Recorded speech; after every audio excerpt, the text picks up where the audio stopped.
Good afternoon or good evening, depending on where you might be. My name is Kevin Michael Grace, and this is the KMG show. The narrative of 2020, well, the second big narrative, the first was we're all going to die from COVID-19, when it turned out we weren't all going to die. I guess we're just going to have to surrender our civil rights and wear mouth diapers in public to, I don't know for what reason, to let us know how powerless we are, how eager we are to embrace totalitarianism. But the second big narrative of 2020 is that Black Lives Matter. No one actually disputed this. Since the 1950s, we've been told that Black people are oppressed, that they are terribly, terribly treated. Racism, to be followed by systemic racism, the legacy of slavery, redlining, Jim Crow, etc., etc., etc. But what if Black people are not actually oppressed? What if the situation is actually the opposite of what we are told? What if we've been gaslighted into believing that Black people in the United States, well, and everywhere in the Western world, live under conditions of terrible oppression? John Derbyshire of VDare addresses this question in an essay that he published yesterday. He writes, "Yes, the riots, assaults, lootings, and statue destruction of the past month have been something to watch, and of course the topic of endless comment and speculation. Speculation-wise, there are two areas concerning which I'd be very interested to see what future historians with full documentation available to them have to say." That's assuming that they're going to be historians in the future. Rather begging the question there, John. How much of what's been happening is random troublemaking by young people with not much prospect of well-paid employment and way too much time on their hands, as opposed to deliberately staged, managed, or encouraged by organizations trying to influence the November election? Of the deliberately staged, managed, encouraged portion, what subportion is being run from abroad? To the second point there, I aired my suspicions at VDare on June the 7th. I have this image in mind of the Chinese Communist Politburo gathering of an evening to binge watch the latest riot coverage, chuckling and passing around the after-dinner mints and Mao Tai. If the CCP doesn't have people in place here helping the rioters, who's ever in charge of Chi-Com undercover special ops in North America isn't doing his job. We shall find out the truth of the matter when the Chi-Coms lose power and the records are open to the historians. To the first point, Old Scratch, that means the devil, makes work for idle hands, and we have a lot of idle hands right now. That may be all there is to it. Or both the Trump administration and its enemies may be cynically calculating that the riots are to their advantage. Trumpists. This will make plain to patriotic voters how much of the left hates our country and what happens when Democrats control a city or a state. Anti-Trumpists. If the feds react with force, there'll be widespread outrage. If not, and the riots continue, voters will be disgusted by the feds' inability to control the situation. Win-win for us. Certainly, given the prodigious sums we spent on law enforcement, the military, and the National Guard, our city, state, and federal authorities could crush the rioters if they chose to. And I will just note that after Mayor Jenny Durkin of Seattle rather praised the insurrection in her city, the Chaz, the CHOP, the Autonomous Zone, whatever you want to call it, as a block party, she got rather fed up with it when the Hindu immigrant communist on Seattle City Council decided not only to overrun City Hall, but to lead a demonstration on the mayor's lawn. And Chaz, the CHOP, was dispersed in a matter of minutes by armed Seattle policemen. Derbyshire continues, in my last podcast of the month, I quoted a passage from Christopher Caldwell's new book, The Age of Entitlement. The topic here is the forced desegregation of schools in Boston during the 1970s. When the whites of South Boston and Charlestown protested, their neighborhoods were put under military occupation. Southie had a curfew and laws against public assembly enforced by 1,600 police officers, 100 federal marshals, 50 FBI agents, and 600 National Guard troops. So yes, the authorities could restore order if they chose to. They chose not to, and that calls for some explanation. Of course, in 1957, Eisenhower sent an airborne regiment to forcibly desegregate the schools of Little Rock, Arkansas at bayonet point. For years, or in some cases for decades, American public school districts were under the control of federal judges.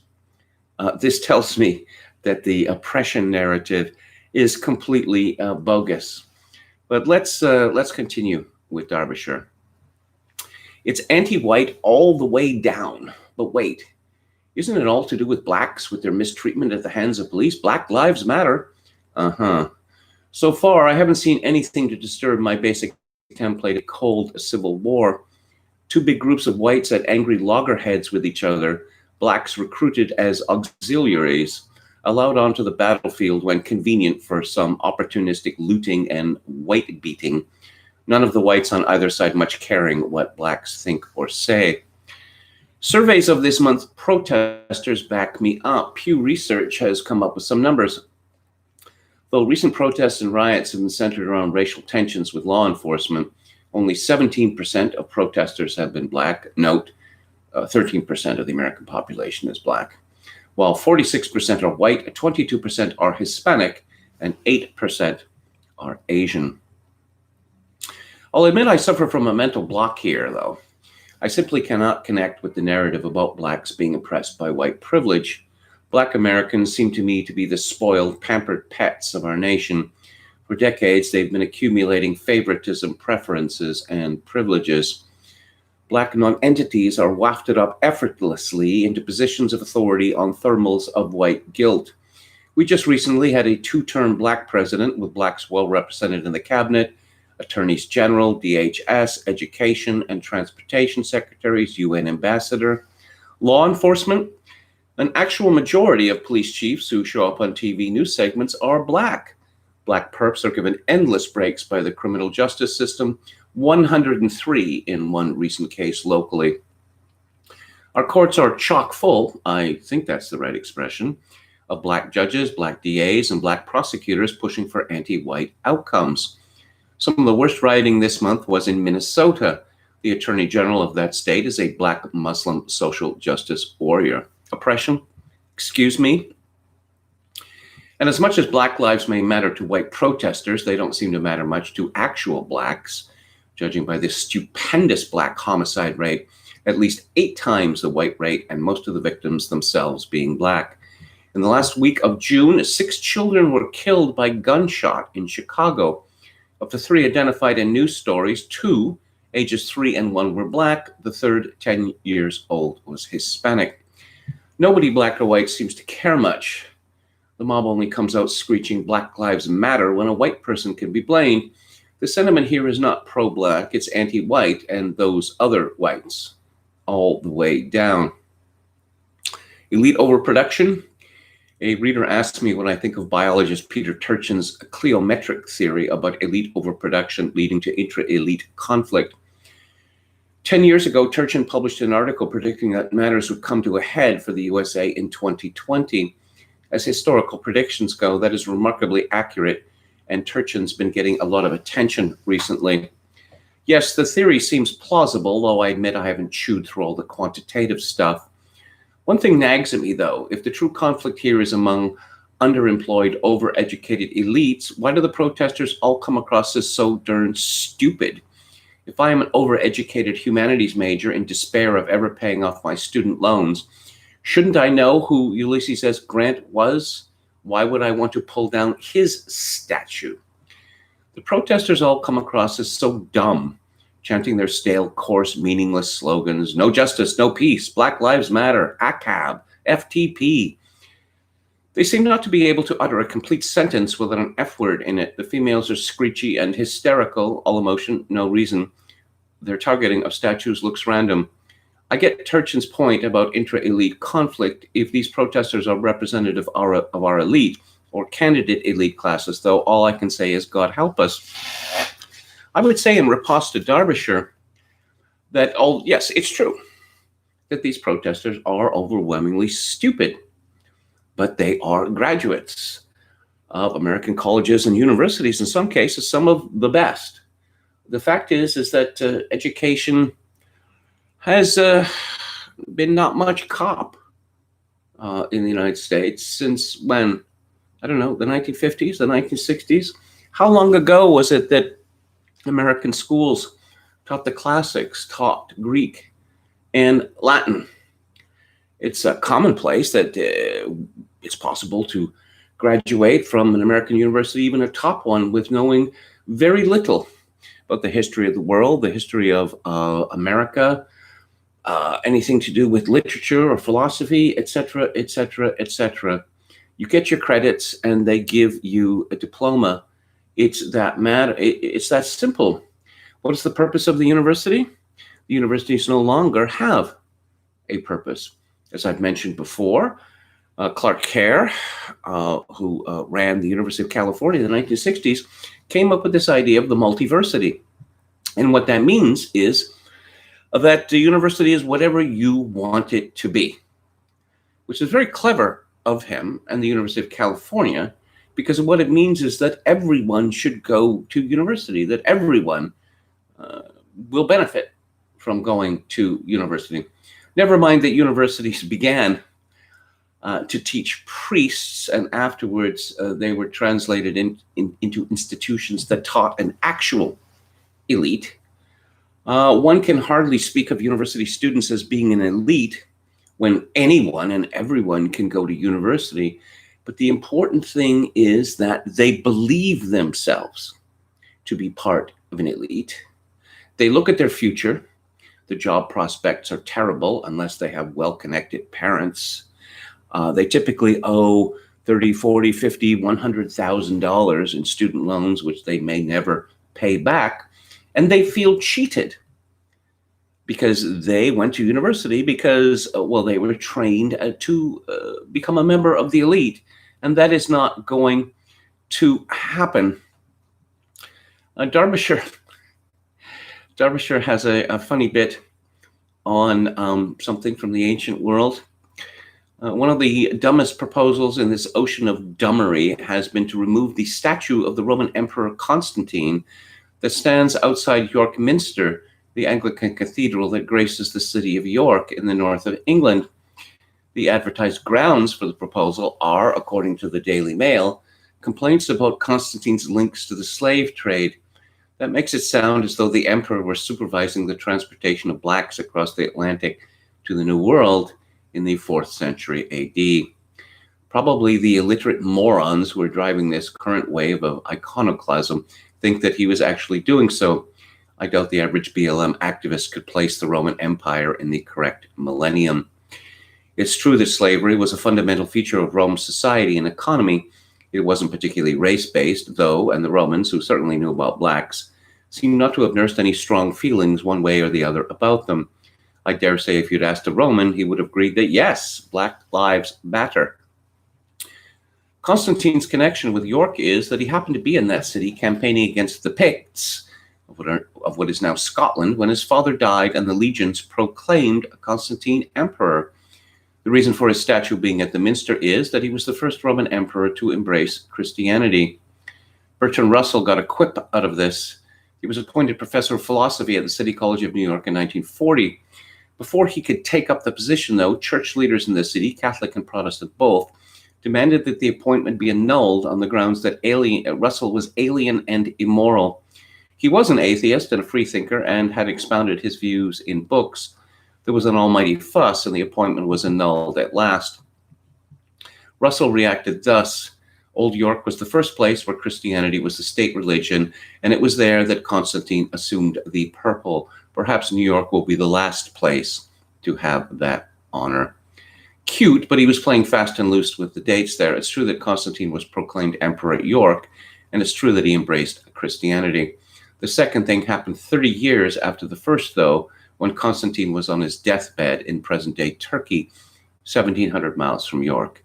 It was merely a personal conversion, too. Christianity didn't formally become the state religion of Rome until the Edict of Thessalonica in AD 43 years after Constantine's death. As anti-religious quips go, however, it's not bad, although it doesn't compare with Russell's brilliant aphorism on the Ten Commandments. They are, he said, like an examination paper, 3 only to be attempted. Derbyshire goes on to talk about his own church, which is kind of a mystery to me. I remember interviewing John Derbyshire, I don't know, what was it, 20 years ago, 15 years ago, something like that. And the subject was the repression of Christians in China. And he told me, I'm a Christian and I take it pretty seriously. Some years later, I was reading him where he told the world that he was actually an atheist. But now he is attending religious services again, which is a good thing. He reports, I was pleased and encouraged to see that attendance was normal for an ordinary Sunday, about 30 in the pews. That's probably a thin crowd by Bible Belt megachurch standards, but for suburban New York Protestants, it's not bad. At this point, I'll take whatever measure of normality I can get. Let's move on here to, yes, York's statue of Roman Emperor Constantine could be torn down after complaints that he supported slavery. Derbyshire was carrying on about dummery. Slavery is the default condition of humanity. It seems to me that the vast majority of students in America, perhaps the vast majority of America's elite, believes that slavery was invented by America, as Tim Kaine, Hillary Clinton's vice presidential candidate, put it. They actually seem to believe this. Now, no one who could believe anything so stupid is fit to be a member of the elite, as Derbyshire points out, but this is the elite that we have. And it's no secret that the elite is in very serious trouble because it is no longer fit for purpose and has not been so for a very long time. To give just one example, look at the immigration system in the West. It was arguable. Well, let's put it this way. It's been demonstrated by scientists for decades that immigration does not benefit society as a whole. It benefits the immigrants themselves and the upper classes. But after 2008, there was no possible excuse for further immigration to the West. And especially after the destruction of our economies in 2020, again, no possible excuse for immigration. But no, Donald Trump is reducing it greatly. But Boris Johnson has decided that 3 million Hong Kong Chinese are going to come to Britain. To do what? One wonders. The Liberal government in my country, Canada, has decided to increase immigration because more people means a better economy. Why don't they bring in 10 million people a year? Why don't they depopulate the whole of Nigeria and bring it to Canada? I'm sure the GDP would soar. Of course, the conditions of the average working man and woman would be disastrous, but that seems to be part of the plan. Let's see, in the chat, Philip Daniel says, if anything, Emperor Constantine was involved in the Germano-Slavic slave trade. Yeah, again, but as I've mentioned many times, Julius Caesar, he wrote a famous book that students used to study about the conquest of Gaul. There were 7 million people in Gaul when Julius Caesar invaded. He killed 2 million of them. 2 million of them were taken as slaves.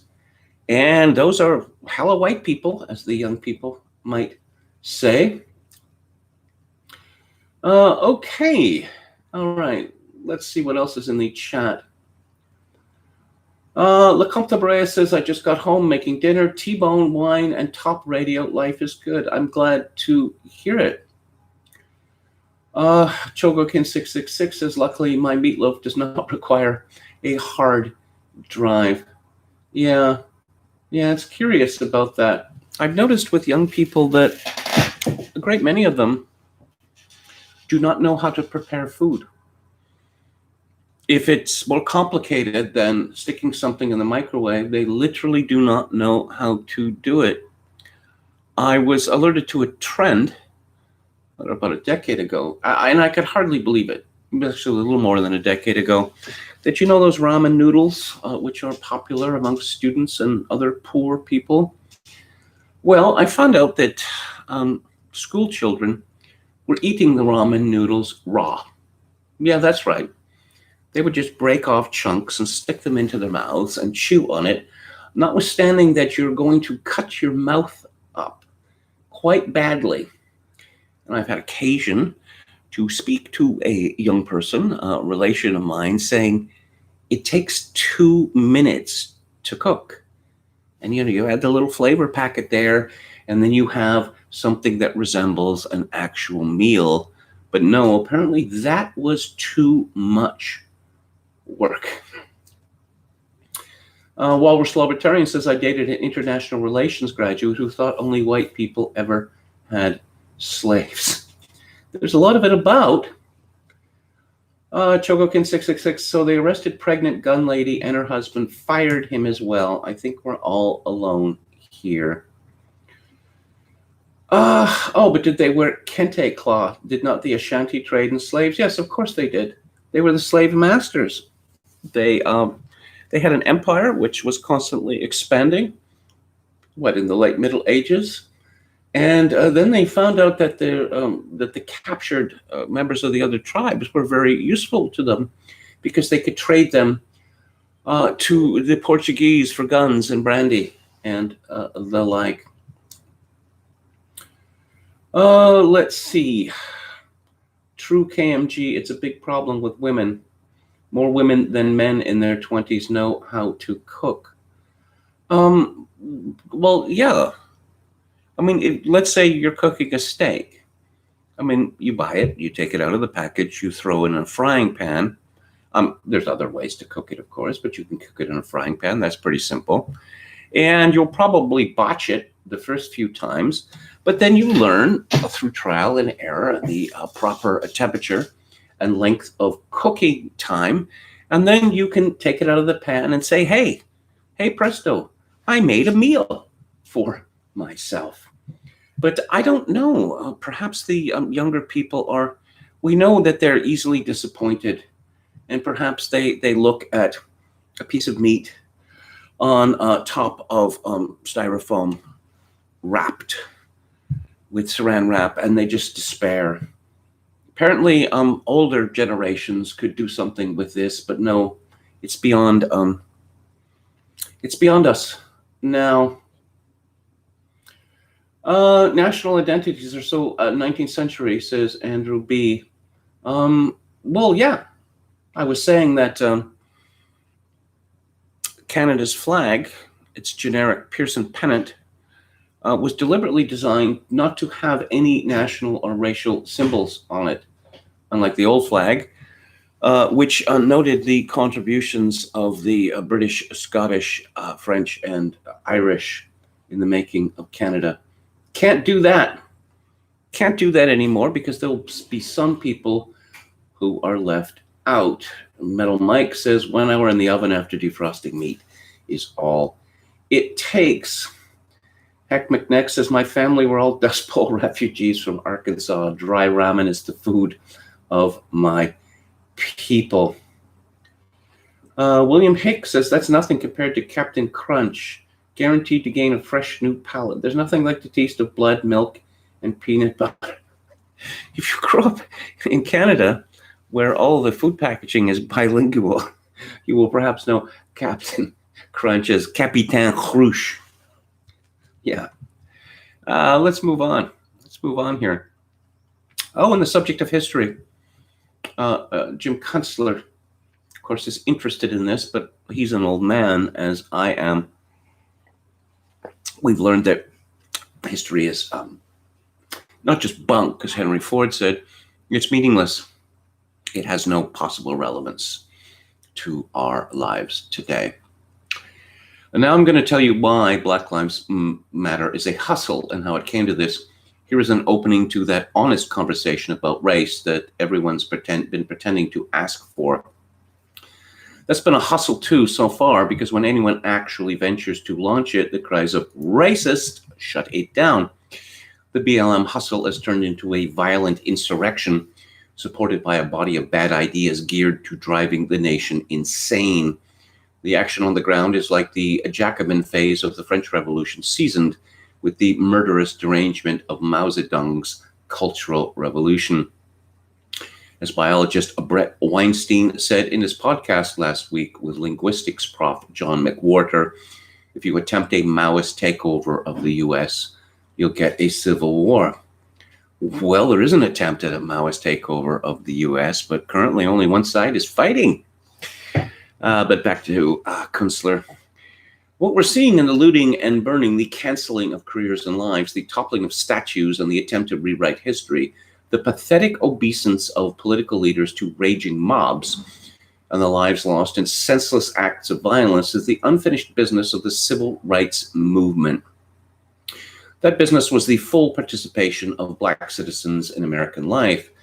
The main grievance now is that Black Americans are still denied full participation due to systemic racism. That's a dodge. What actually happened is that Black America opted out and lost itself in a quandary of its own making with the assistance of their white disenablers, their well-intentioned progressives. Let me take you back to the mid-20th century. America had just fought and won a war against manifest evil. The nation styled itself as leader of the free world. That role could not be squared with the rules of Jim Crow apartheid, so something had to change. The civil rights campaign to undo racial segregation under law naturally began in the courts in cases such as Brown versus Board of Education, 1954. So-called public accommodations, hotels, theaters, restaurants, buses, bathrooms, water fountains, etc., remained segregated. By the early 1960s, the clamor to end all that took to the streets under the emerging moral leadership of Martin Luther King and his credo of nonviolent civil disobedience. Many acts of nonviolent street protest were met by police using fire hose, vicious dogs, and batons to terrorize the marchers. This only shamed and horrified the rest of the nation watching on TV and actually quickened the formation of a political consensus to end American apartheid. That culminated in the passage of three major federal laws: the Public Accommodations Act of 1964, the Voting Rights Act of 1965, and the Fair Housing Act of 1968. Meanwhile, something else was going on among Black Americans. Not everybody believed in Dr. King's nonviolence, and not everybody was so sure about full participation in American life. Altogether, Black America remained ambivalent and anxious about all that. That full participation implied a challenge to compete on common ground. What if it didn't work out? An alternate view emerged, personified first by Malcolm X, who called MLK an Uncle Tom, and then by the younger generation, Stokely Carmichael, the Black Panthers, and others retailing various brands of Black power, Black nationalism, and Black separatism. It amounted, for some, in declining that invitation to participate fully in American life. No thanks, we'll go our own way. That sentiment has prevailed ever since.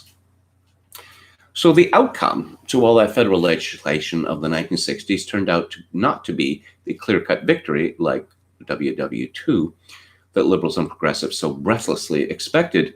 The Civil Rights Act had some startling adverse consequences too. They swept away much of the parallel service and professional economy that Blacks had constructed to get around all the old exclusions of everyday life.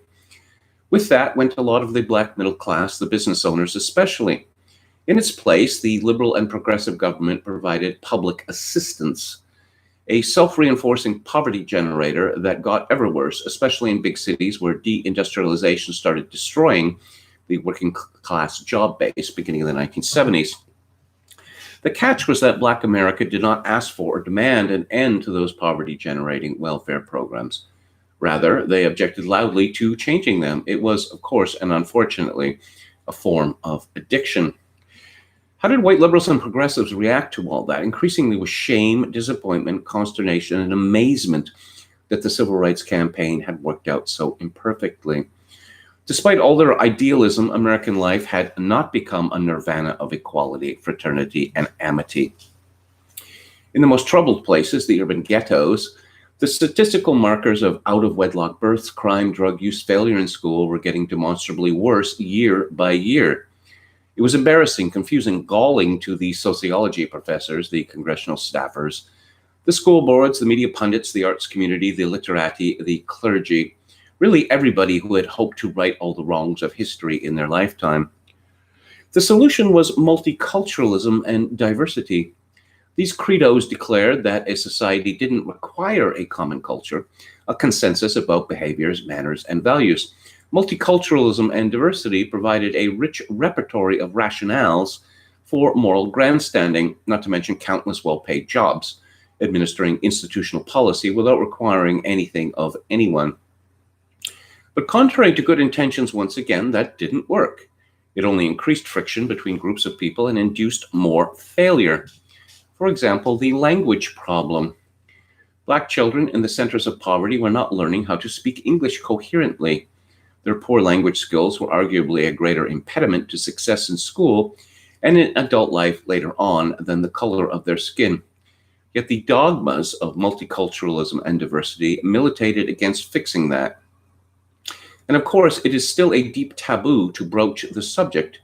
Really, America, if you want to begin somewhere, require the teaching of language skills in the schools. If you continue to deny it, you are condemning people to failure. Eventually, M&D evolved into the identity politics that turned the universities into lunatic asylums and finally infected the already badly fragmenting culture at large. The figments and phantoms that preoccupy woke revolutionaries are a product of that still vibrant shame, disappointment, and hysteria that progressive America feels about the outcome of the long civil rights campaign. This is what all those Ivy League Maoists are acting out in the streets now, abetted by their elders in the Democratic Party establishment, the city halls, and the state houses. The economic collapse underway is intensifying these quandaries, paradoxes, and predicaments because from now on, life is going to get much more difficult for everybody in the USA. It will require everybody to get more serious about what actions they can take, what behaviors they can follow in order to remain civilized. Do we really want it to become a fight over the table scraps of history? Or can we clear the phantoms out of our heads and play it straight for a change? I would say that it's perfectly arguable that the civil rights movement was a failure, a disastrous failure, and it was a mistake from the beginning. If you look at the results, I'd say roughly half of Black people were lifted up by the results of the civil rights movement. That is to say that, well, besides the talented 10th, you have the other 40% who have make-work jobs in government and in private business. If not for affirmative action, well, they wouldn't have those jobs. But the 50% that has been lifted up gets angrier with each passing year. They realize that their success is bogus, and they realize that they're only successful because of affirmative action. This is not due to the content of their character or whatever. It's simply due to the color of their skin. And so they hate the white people who have given them what they enjoy, but obviously they don't enjoy it. Otherwise, they wouldn't be so angry. You know, I recall when I was living in San Diego, I guess this would have been, 1995, and I found myself in downtown San Diego on a Sunday. And trust me, you do not want to go to downtown San Diego. But I found myself at a bus stop, standing next to a church lady dressed in her Sunday best, and she started talking to me. I suppose she must have been lonely. And somehow the topic came around to Black identity, and she told me that she hated this term African American. And she said, I am not anything kind of American except un-American. And I thought, I like this black church lady, but of course, that generation has left. As alluded to by Kunstler, Martin Luther King was a dead letter before he was actually assassinated in 1968. No one was listening. No, blacks weren't listening to him anymore. His old style, preachy, I've been to the mountaintop. It just seemed corny and embarrassing. Stokely Carmichael and H. Rap Brown and the rest, they spoke the language of the streets, which made them very appealing to young black people. But these people, the radicals, black radicals of the 1960s, they made it clear that they did not consider themselves to be Americans. This was a minority or elite opinion until, I don't know, let's say 20 years ago or so. When was it that Jesse Jackson and his Rainbow Coalition came to Stanford University and chanted, "Hey, hey, hey, ho, Western Civ has got to go"? That the belief that they are not Americans is now a mainstream belief among Black Americans. And this is an insoluble problem. It really is. How can you live with people who do not consider themselves to be citizens of the country in which they live? Of course, I'm sure Kunstler knows very well that if this economic collapse, which he has been predicting for, a couple of decades or so, comes to pass, it is the Black people who are going to be hurt the most. They have very little to offer.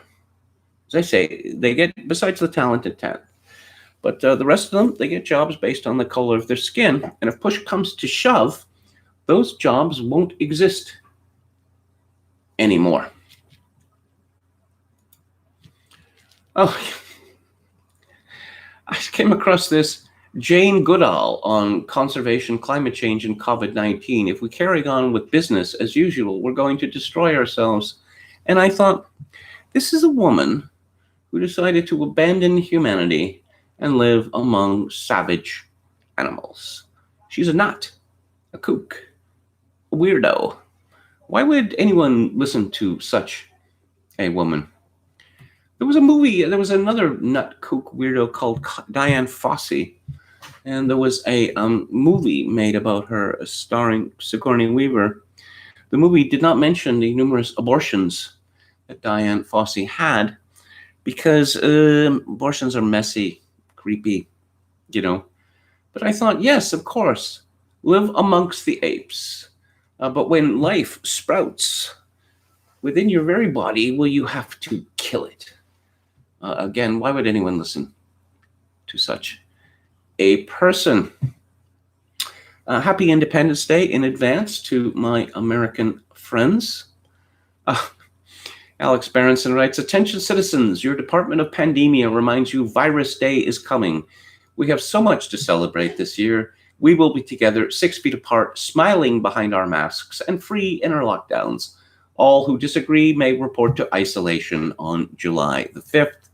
Attention citizens." That may sound like a rather crude parody, but it's not, actually. I suppose he could have simply retweeted something from Mayor Jenny Durkin of Seattle. As we begin our long weekend celebrating the 4th of July, we must not forget that we are still in the middle of a global pandemic. Enjoy the holiday, but remember to wear face coverings, practice social distancing, and stay home if you're feeling sick. Yes, the land of the free and the home of the brave. Currently not optional. Not optional at all. Let's see, what else do we have on this subject, on the subject of Independence Day? Oh yes, Chad Wolf. That is actually his name. Chad Wolf is the acting secretary of the Department of Homeland Security. He has a column in the Federalist. Homeland Security chief: "To attack our monuments is to attack America. The violent mob is not worthy of even polishing George Washington's statue, let alone desecrating it. Of course, if you were to ask these people who George Washington actually was, you'd probably get a response similar to that from Bill and Ted's Excellent Adventure. Born on President's Day, dollar bill guy.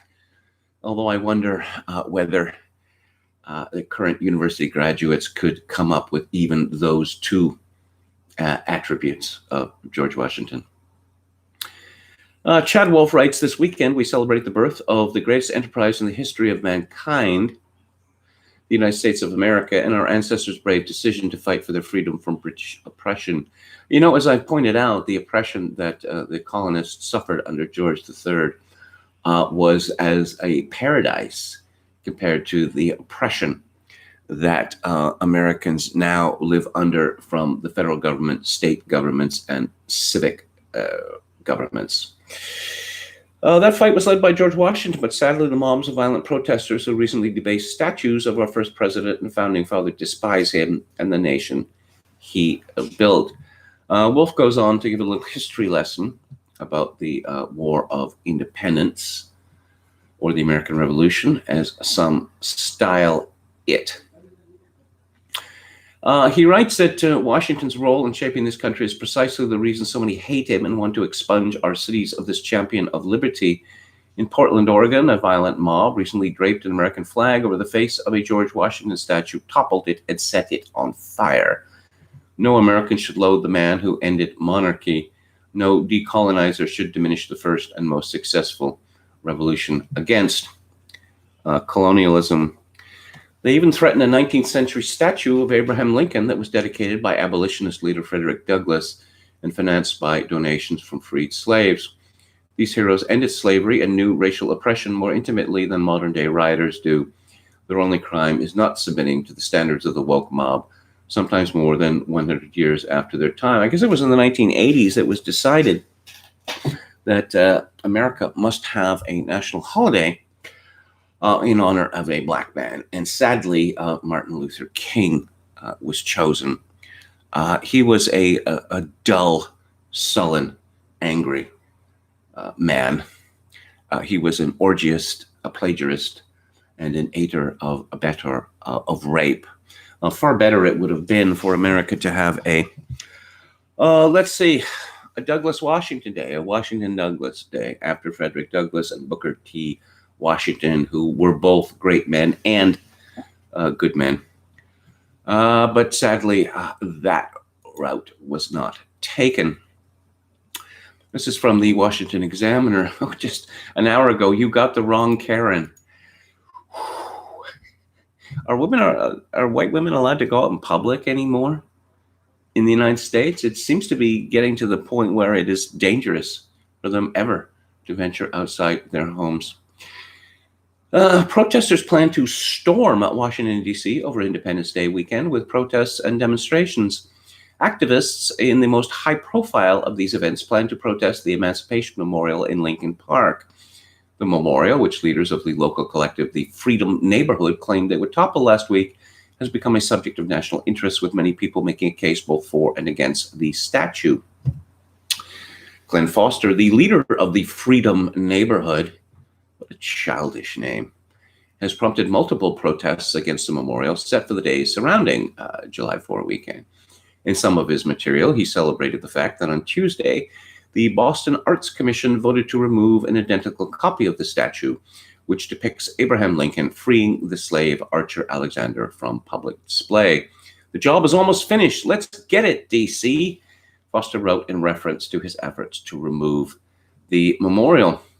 The movement has received support from D.C. public officials.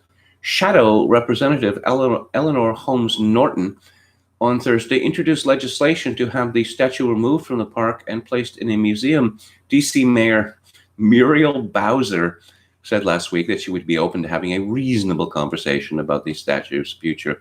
You may have seen the video a couple of weeks ago in which Eleanor Holmes Norton and an ancient reporter, the one who's married to Alan Greenspan, her name escapes me at the moment, but I was rather shocked to find out that Eleanor Holmes Norton is still alive. I believe she is 84 years old. But she's still getting paid for being a non-member of Congress. Nice work, if you can get it. Let's see. Christian Tabash, who on Wednesday led an anti-Israel march on the Capitol, said that the reason for the turnout on July the 4th is to make a point about the illegitimacy of the American founding. What is Independence Day to black folks? What was Independence Day to, honestly, anyone but the white economic elite on that day? Tabash asked, recalling July 4th, 1776, poor folks and women couldn't even vote. It's a hoax.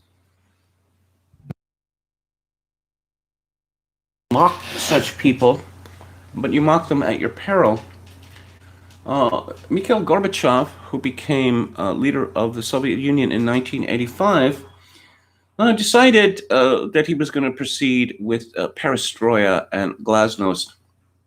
Glasnost meaning openness.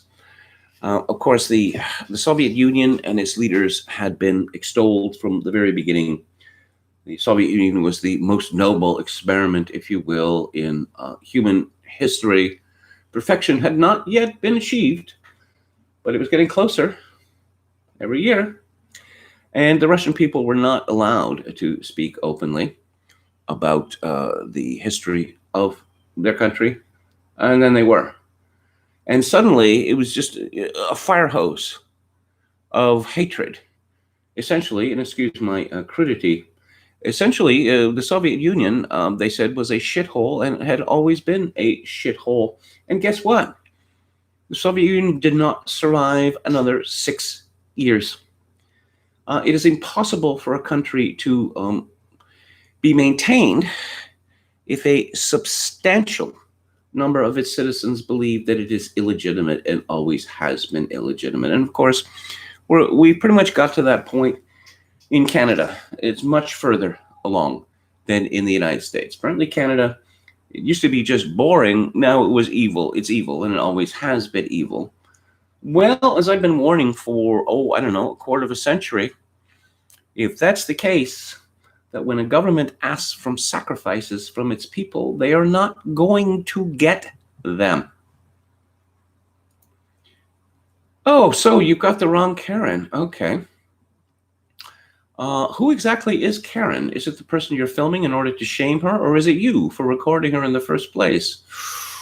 That's heavy stuff, man. This is written by Eddie Scarry, commentary writer. On Wednesday, Jillian Wustenberg, 32, and Eric Wustenberg, 42 of Michigan, were recorded on video by two others identified as Tequila Hill and her teenage daughter. Because the Wustenbergs are white and Hill and her daughter are black, this is, of course, supposed to be about race. The now famous video, apparently recorded by Hill's daughter, shows Hill yelling at the Wustenbergs outside of a restaurant because Jillian allegedly bumped into her 15-year-old child. This ignorant woman bumped into a 15-year-old, says a girl recording Jillian, and you're on camera. You're feeling threatened. Jillian stands there, mostly silent, while both Hill and her daughter scream in her face. Hill then calls Jillian a dumbass bitch as Jillian gets into her vehicle. Hill then tells Eric Wustenberg, yeah, I said it. You say something and I'll beat your white ass too. Both Hill and her daughter then approach Eric to say, do something, to which he replies, who the fuck do you think you guys are? She did nothing to you. And I think you know the rest of the story. The Wustenbergs eventually drove off, but they have since been arrested and charged with a felonious assault. They are both reportedly concealed carry license owners. I failed to see the outrage here, aside from the Hill's behavior throughout the affair. Jillian Wustenberg pulled out a gun only after multiple attempts to retreat from a situation where she was verbally threatened with a physical assault over bumping into someone. And again, this is simply alleged. And it appears that Wustenberg brandished her gun only after Hill moved behind her car.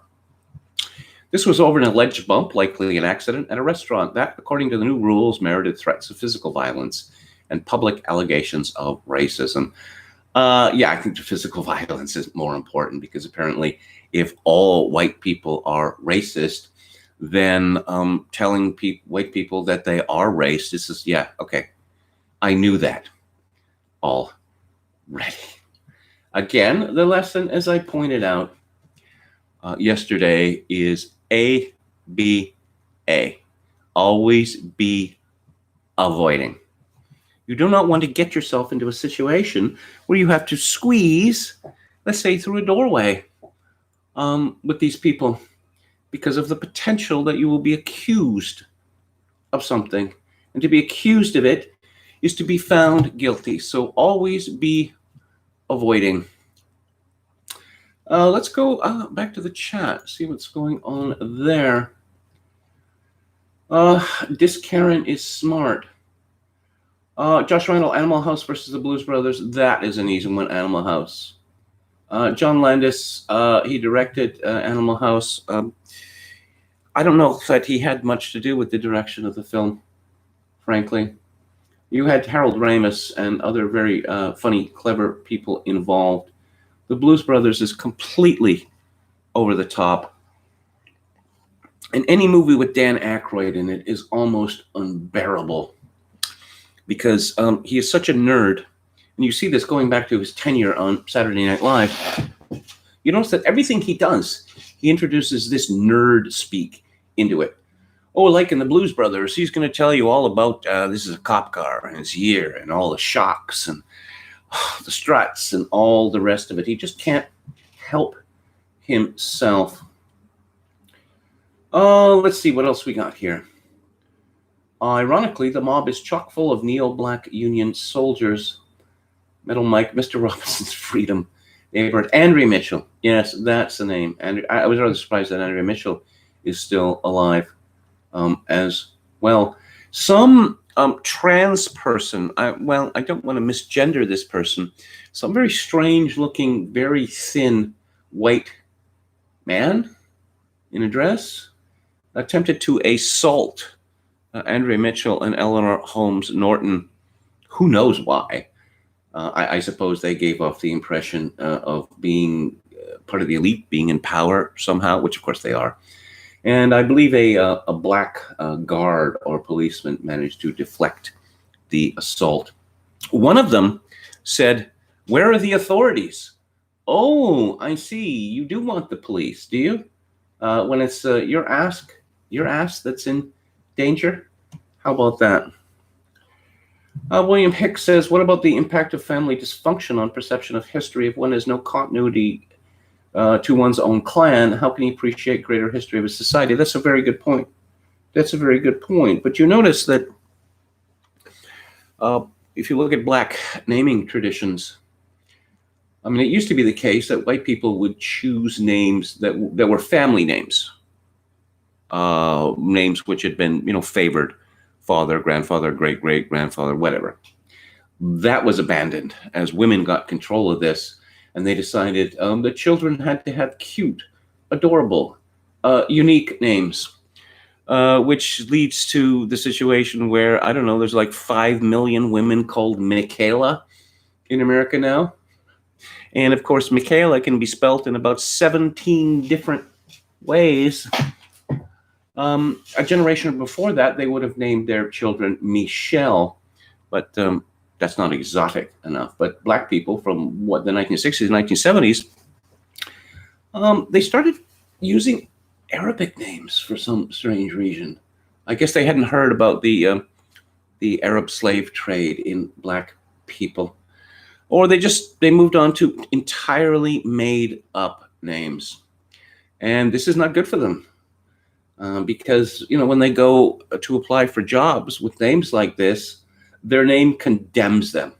It condemns them from the start. But I guess their mothers feel good about it because no one else has a name like that.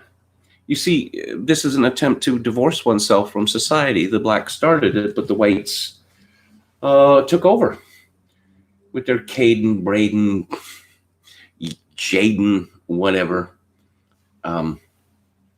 Mediahead says Blues Brothers has a good soundtrack, but the over-the-top action comedy towards the end is unbearable. It is. It is. It has a good soundtrack. Well, if you're going to get Steve Cropper and Booker T and Donald Dunn and the rest, and soul singers from the 60s and 70s. Yeah, you're going to have a good soundtrack. Where are the police when you need them? She said. Yes, but just so. The Blues Brothers was peak boomer Afrophilia, says Visionary Companion.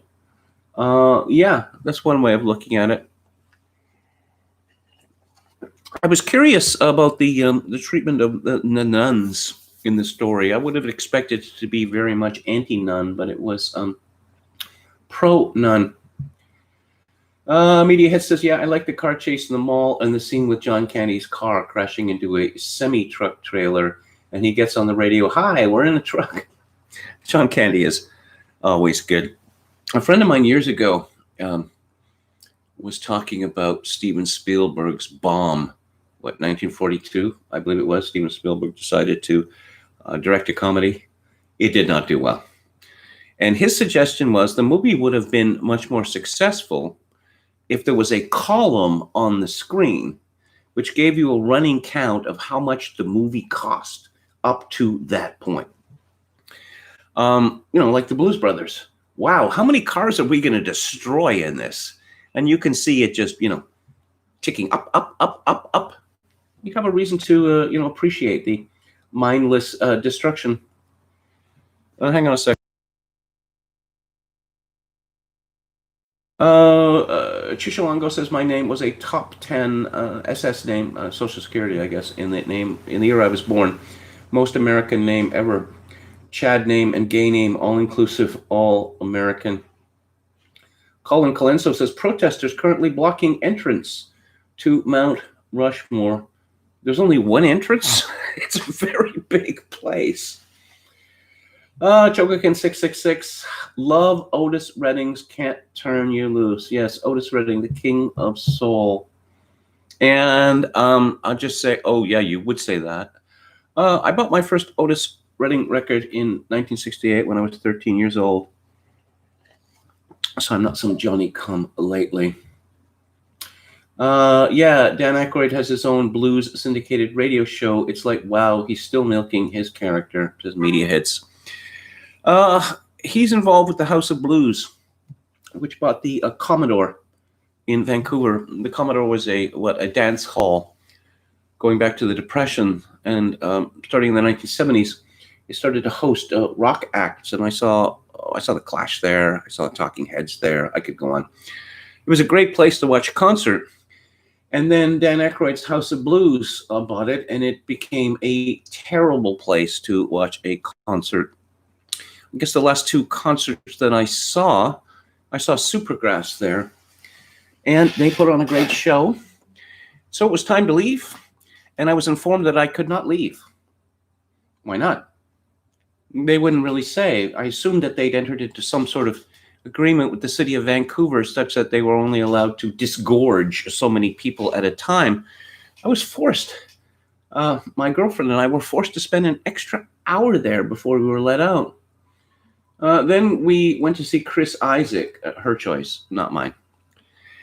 And there was some tension because she said we have to get there early, and her definition of early was more to the point than mine. But anyway, we managed to find seats, padded bench seats, a banquette, or whatever you want to call it. And I had a good view of the stage. The sound man was there, but not a big problem. And then this girl showed up. And I don't know, she was sweet-talking the sound man. And so our view was completely blocked. And I yelled at her to get out of the way because we paid for seats. That didn't do any good. And I complained to the management, and that didn't do any good. And the evening got very ugly from that point on. Metal Mike says, even Dan Aykroyd's wine is atrocious. I've seen his vodka, which comes in a mock crystal skull. The Clash with Bo Diddley opening. They had a local band. It was a friend of mine's band that opened for the Clash in Vancouver. Kevin, did you ever see Joy Division live? No, they never played in North America. In fact, Ian Curtis topped himself about a week before they were to leave on their first American tour. Michael O'Donoghue made a birthday cake for John Belushi. There's a Michael O'Donoghue cult, and I've never really understood it. I've never really understood it from the very beginning. Basically, his humor is, you're all going to die horribly, right? Yeah, okay. All right. YT says, Kevin, you remind me of Nabokov's Pnin, a tragic, sophisticated, intellectual misfit in the wrong place and the wrong time.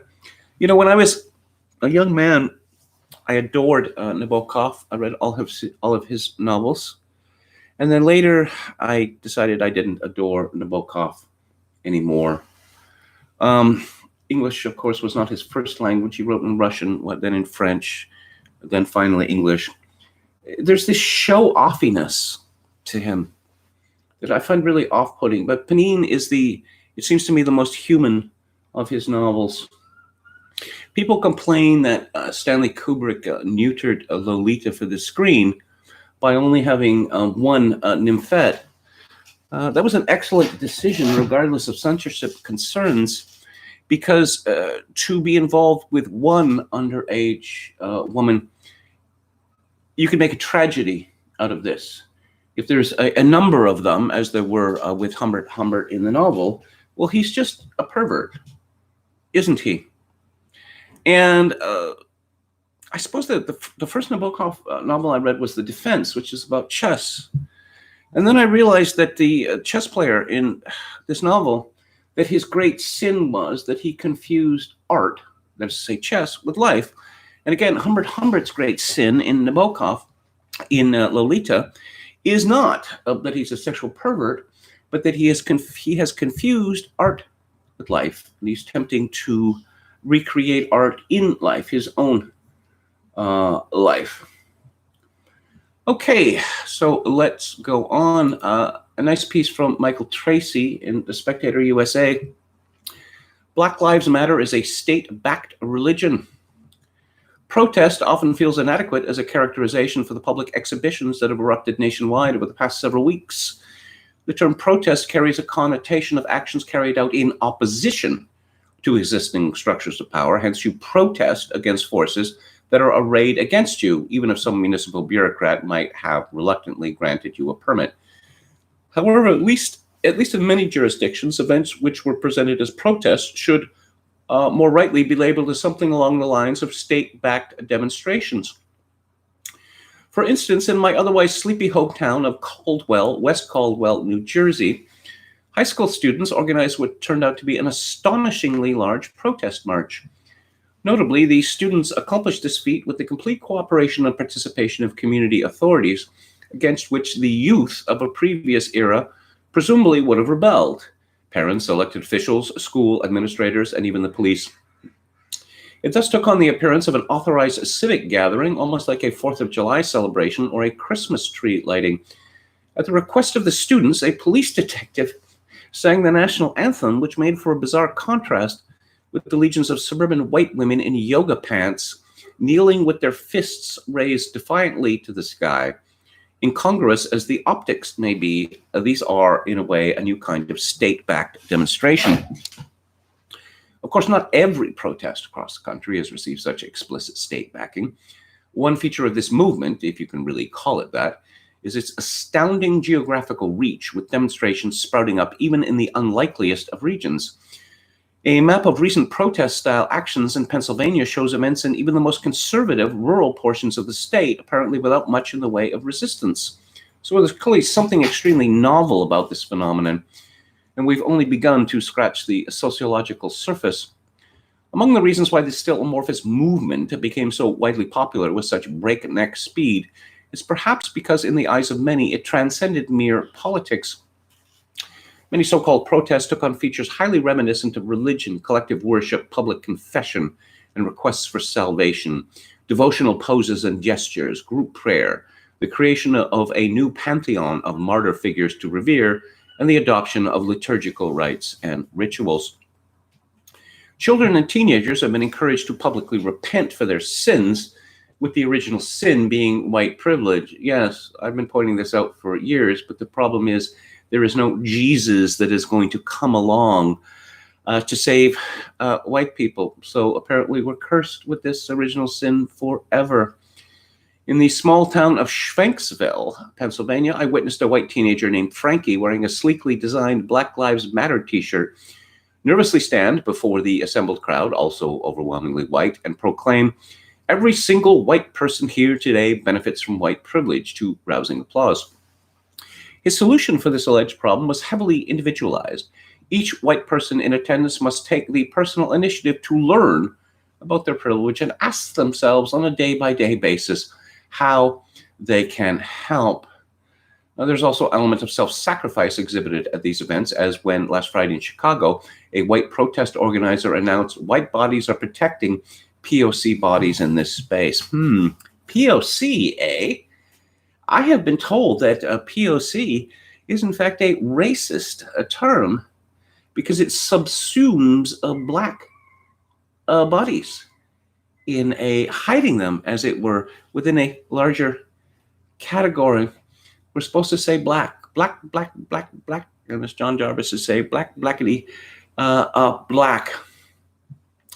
You can tell these demonstrations enjoy state backing because they are commonly in direct violation of legal directives still on the books, which prohibit mass gatherings due to the still raging pandemic.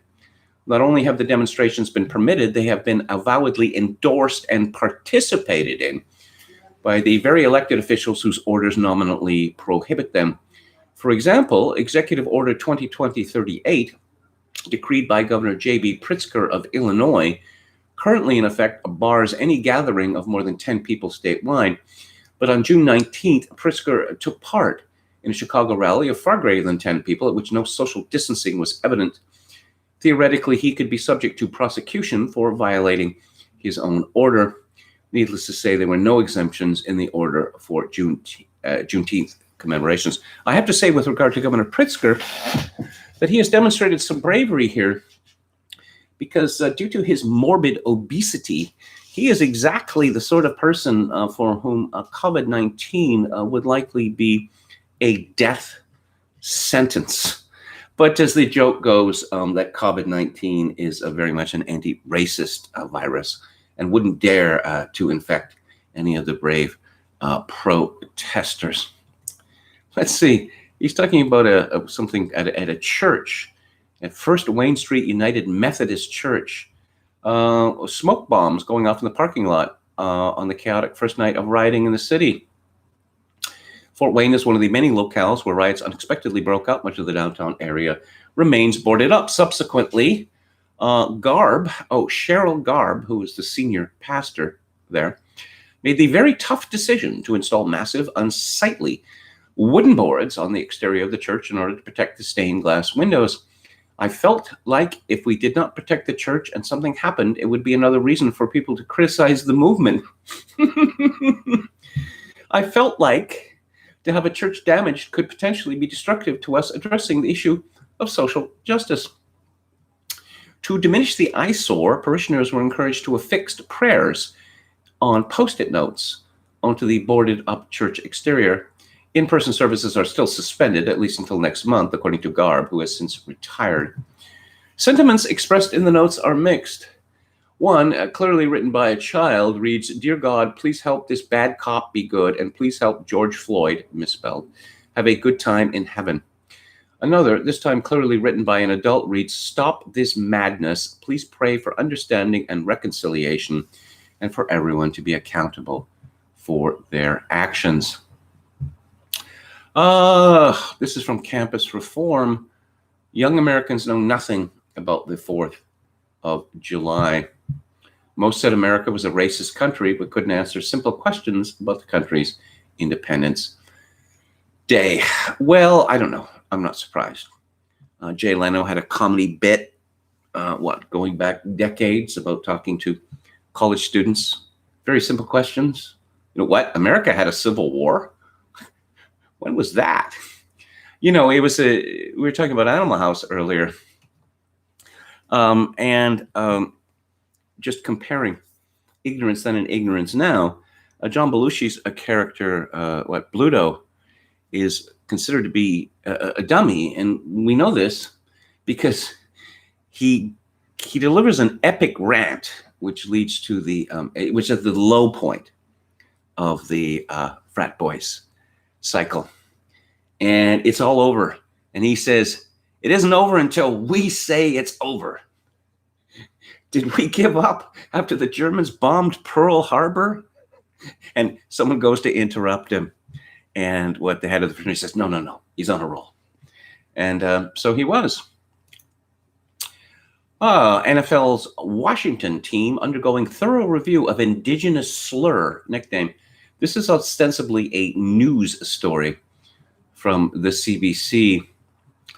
The NFL team said Friday has been talking to the league for weeks about the subject. In a statement, the team said recent events around the U.S. and feedback from the community prompted a formal review. And I'm looking at the logo on a helmet, which is of an Indian warrior with feathers attached to his head. And there are two more feathers attached to the symbol. It is a very handsome representative of an Indian brave. I could hardly see why any Indians would be offended by it, unlike, say, Chief Wahoo of the Cleveland Indians, who's clearly a figure of fun. But I don't see the Irish making much of a fuss about the Notre Dame team being called the Fighting Irish and their mascot being a leprechaun. NFL commissioner, or commissar, we might say, Roger Goodell said, in the last few weeks, we've had ongoing discussions with Dan Snyder, and we're supportive of this important step. The recent national debate over racism, is that what it is? A national debate? Renewed calls for the franchise to change the name, and sponsors this week started mounting their own pressure. Investors this week wrote to FedEx, PepsiCo, and other sponsors asking them to request a change. On Thursday night, Nike appeared to remove all of its team's gear from its online store. Nike did not respond to multiple messages seeking comment. The Edmonton Eskimos of the Canadian Football League, who have also faced criticism over the team's nickname, issued a statement Friday that said they would not be changing it. Here's the statement. The Edmonton Eskimos conducted an extensive research and engagement program with Canada's Inuit community regarding our team name. We announced the findings from that program several months ago, which included the fact that there was no consensus among the Inuit people and considerable support for the Eskimos name among Inuit in various parts of northern Canada. We recognize that there has been increased attention to the name recently, and we will ramp up our ongoing engagement with the Inuit communities to assess their views. Well, I lived in Edmonton. There's lots of Indians there. There are no Inuit. But I have to congratulate the Edmonton Eskimos. I thought they would have caved on this years ago. Did you know that there is a Black national anthem? Yeah. Francis Scott Key, racist, slave owner. So let's cancel Star Spangled Banner, but the Blacks have their own national anthem. This is according to Pro Football Talk at NBC Sports. The NFL will play Lift Every Voice and Sing, commonly known as the Black National Anthem, before every season opener. Jason Reed of ESPN reports. This is an amusing trope, if you will, of journalism. If you have to explain something, say, if you have to explain a song as commonly known as the Black National Anthem, that means that it is not commonly known as the Black National Anthem. Wouldn't something by Jay-Z be more appropriate? Perhaps 99 Problems? Let's see. Stadiums will have someone perform Lift Every Voice and Sing before the Star Spangled Banner, according to Reed. Some players, as well as Texans coach Bill O'Brien, have already committed to kneeling for the national anthem. The NFL is considering other measures to recognize victims of police brutality during the upcoming season. How about other measures to recognize victims of NFL player brutality? Typically, I don't know, against their wives and girlfriends, but often just strangers in bars and the like. I gave up watching the NFL some years ago after I read about a story about a player with the Chicago Bears, and he had gone to USC. And he was in Los Angeles and visiting friends. And so he had met up with someone who had been on the USC team with him, didn't make it to the pros. And they were at I believe, a Denny's. It was around midnight. And there was this fellow sitting alone at a booth, and he was tapping away at a laptop. And for some reason, these two football players found this extremely offensive. And they started yelling at him, calling him a queer and a Jew. And he told them to fuck off, which was a big mistake, because later he went to the bathroom where he found these two men waiting for him, and they beat the shit out of him. And I decided at that point I wasn't going to have anything more to do with the NFL. Steve Bing.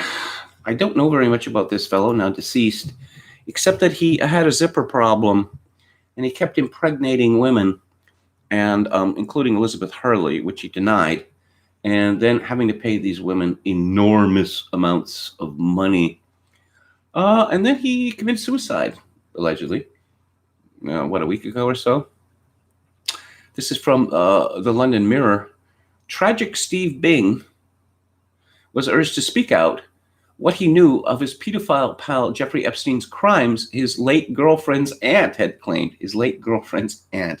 Carrie Mitchum, aunt to Alex Ann Mitchum, who died last year, has claimed that her niece urged him to speak about what he did know. She wrote that while Steve and Epstein weren't close, Alex Ann convinced Steve to make a statement via his attorneys telling what he did know. Hollywood movie producer Steve fell to his death a week ago from a Los Angeles skyscraper at the age of 55. Alex Ann died in July last year of an accidental drug overdose at the age of 28. Ghislaine Maxwell, of course, was arrested in New Hampshire. According to the Mail, she will be naming names. Jeffrey Epstein's arrested pimp is set to cooperate with the FBI in ominous news for Prince Andrew and Randy Andy, as they know him in Britain. And she could be held in prison where a pedophile killed himself. I've been through this so many times before that now it's all going to come out. Now, they've lifted up the stone and we can see all of the creatures crawling underneath. And of course, I've been met with disappointment again and again and again. So I no longer believe that Ghislaine Maxwell is going to be lifting that stone. Maybe something will come out of it, but I'm not hopeful. What else do we have in the... Oh, yes, powerful men are scared about what Ghislaine Maxwell will say, according to Maureen Callahan of the New York Post. Jeffrey Epstein's victims have another shot at justice. Here's hoping they get it. Ghislaine Maxwell, the alleged child sex trafficker and abuser in league with Epstein, was finally arrested Thursday morning. Her guilt in the court of public opinion isn't in question. The only question is, will the federal government keep Maxwell alive to stand trial? There's good reason conspiracy theories still swirl around Epstein's suicide nearly 1 year ago in a downtown federal prison, a prison, by the way, that safely housed a Bernie Madoff, the 1993 World Trade Center bomber El Chapo, and a terrorist who told the New York Times it was tougher than Guantanamo Bay, and he would know because he'd been in both. It stands to reason that the federal government should be able to contain a socialite. At the time of his death, Epstein was likely the most high-value prisoner in federal custody. He had ties to incredibly powerful men who had everything to lose if they were exposed. He was that most vile of criminals, a pedophile, a child molester, a rapist, and a sex trafficker. Maxwell must be treated as she is, as high value as Epstein, as dangerous and sneaky, kept under the strictest 24/7 suicide watch. Here's a detail that should make prosecutors and prison guards nervous. In the recent Netflix documentary, Jeffrey Epstein, Filthy Rich, a survivor stands outside Epstein's Manhattan townhouse and points to pockmarks in the edifice. Such pockmarks, she says, were all over the interior. The entire house, every room, every bed, every bathroom, shower, and toilet was rigged with cameras and audio. Epstein kept a secret room full of monitors and watched the guests in real time. He blackmailed the powerful men who would visit and use his girls. So Maxwell's favorite game, according to a victim, Virginia Jeffrey Roberts, was to place a young girl in front of a powerful older man and say, "How old do you think she is?" This is one of the things that I wondered about these men who took the Lolita Express to Pedo Island, that sure, okay, a rich man is offering you all expense paid vacation on his private island. Sounds pretty good, right? Maybe you don't know Jeff very well, but again, you're going to turn down a free trip like that. And then you walk into a room, and there appears to be a 14 or 15-year-old girl there, and you say, who are you? Are you Jeff's kid? No. You his niece? No.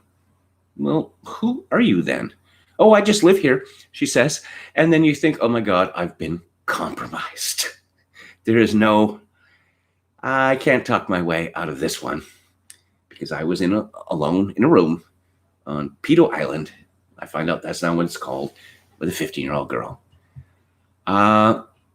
So I suppose the lesson there is beware of free vacations.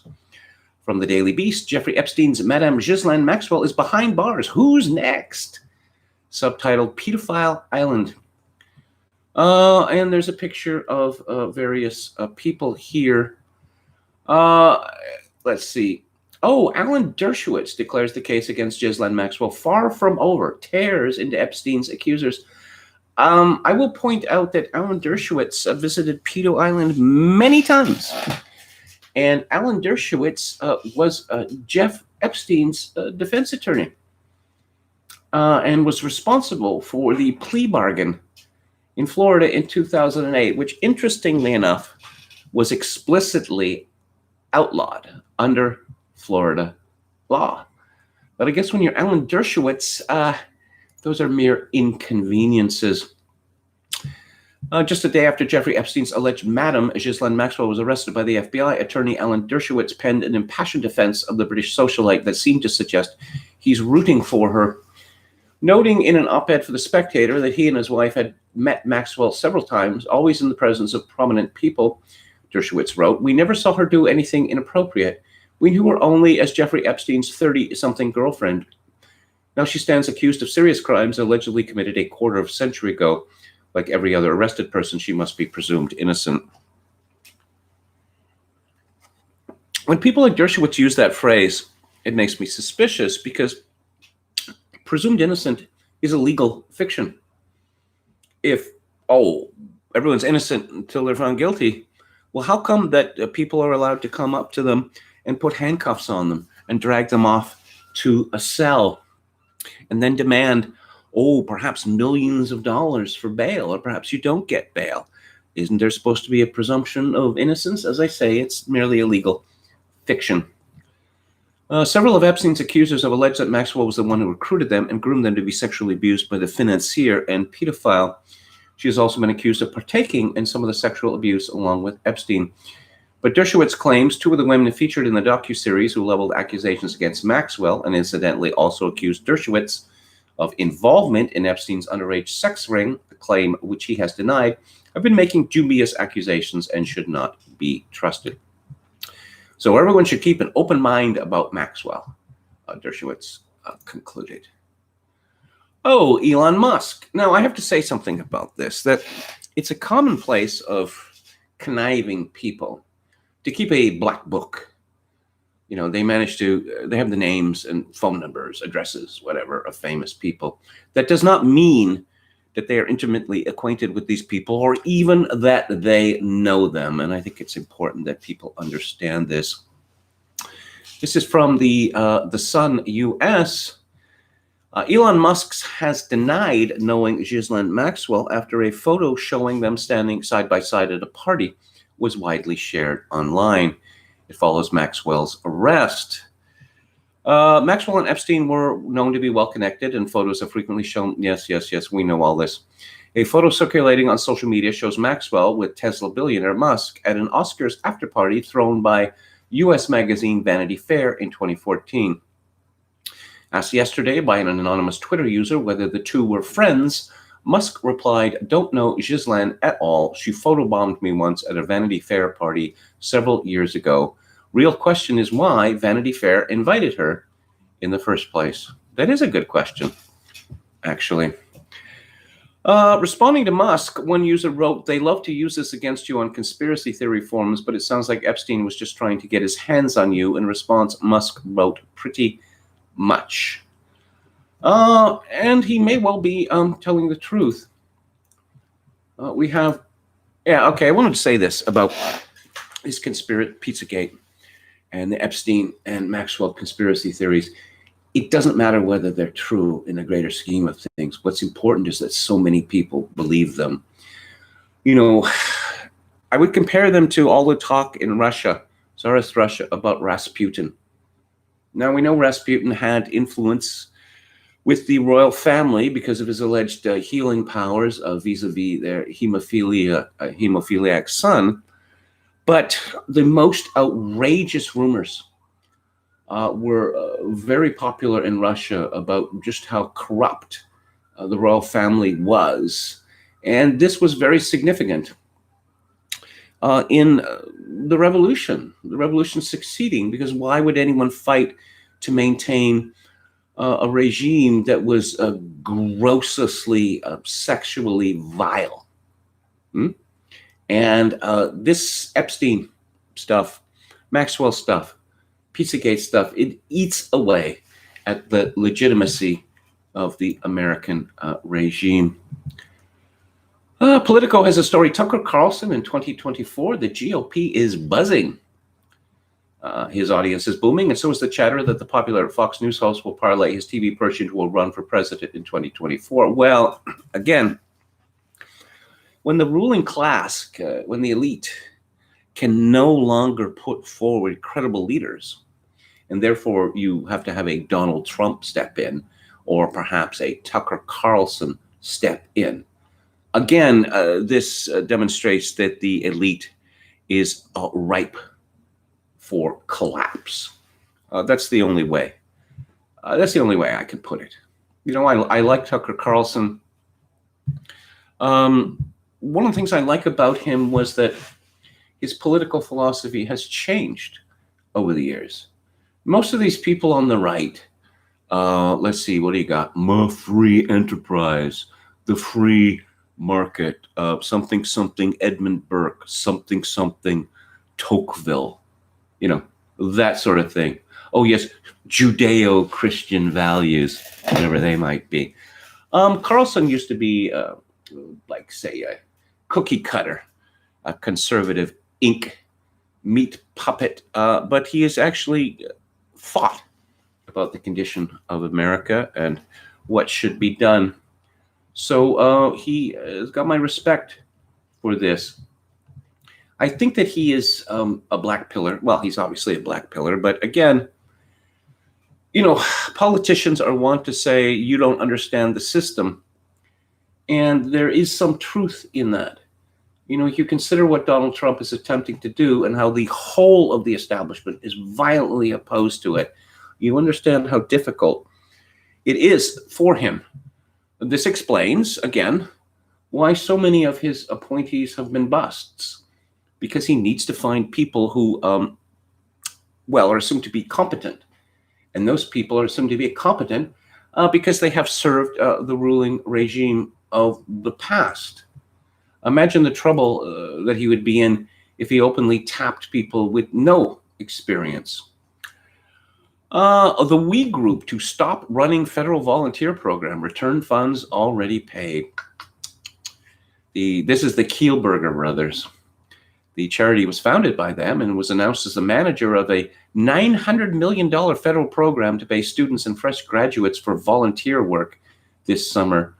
If you're getting paid, it's not volunteer work, is it? Yes, systemic racism.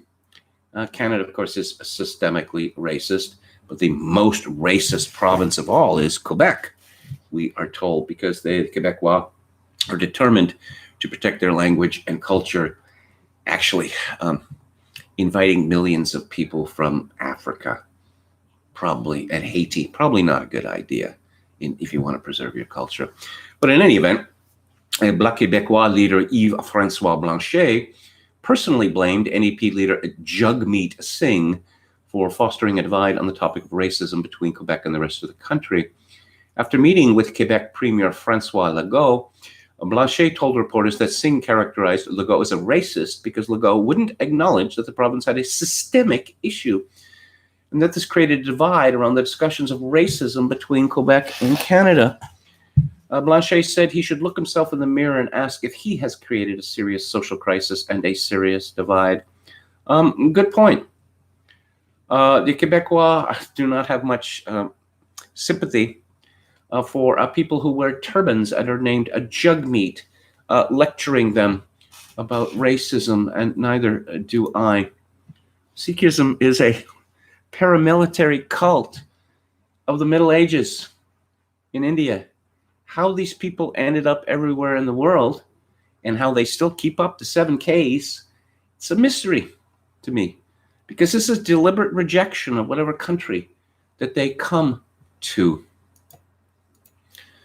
Let's see. H-1B visa suspension to pressure pay at Goldman Sachs Googles.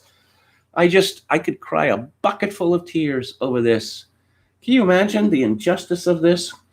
That Goldman Sachs, Google and other companies will actually have to pay Americans to work at American wage levels. It's just absolutely shocking.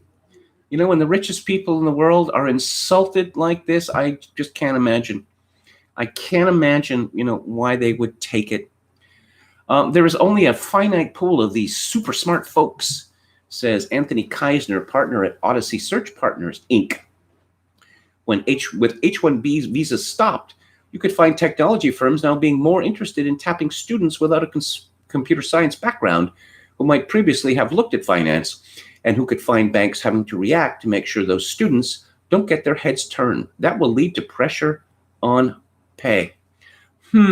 These super smart people, like the super smart people from India, who wrote the Boeing software, that led to I don't know what's probably going to be bankruptcy for that country. About the super smart people in India that IBM decided, we're not going to, why is IBM famous? Why is IBM such a successful company? Why is IBM so treasured? Because of quality. Yeah, but quality costs money. Imagine how much more money we could make if we outsourced all this to India. And now, of course, the woman who did this, she wrecked IBM, just like women wrecked Hewlett-Packard.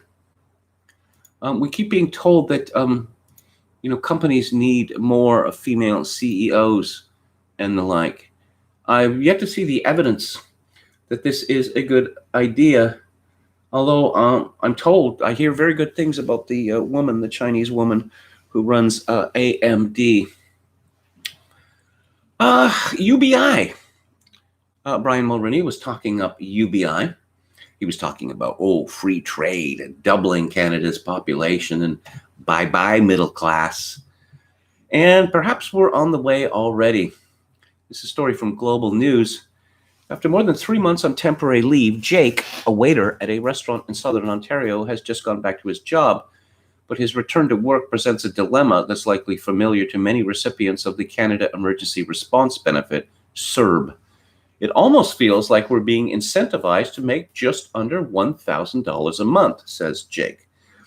That's because recipients of the CERB, which provides $2,000 a month to Canadians who've lost their income due to COVID-19, can only earn up to $1,000 in a 4-week period before losing their benefits.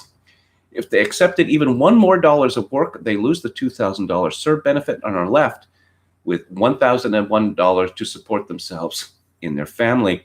Economist Tammy Sherrill noted in a report for the C.D. Howe Institute.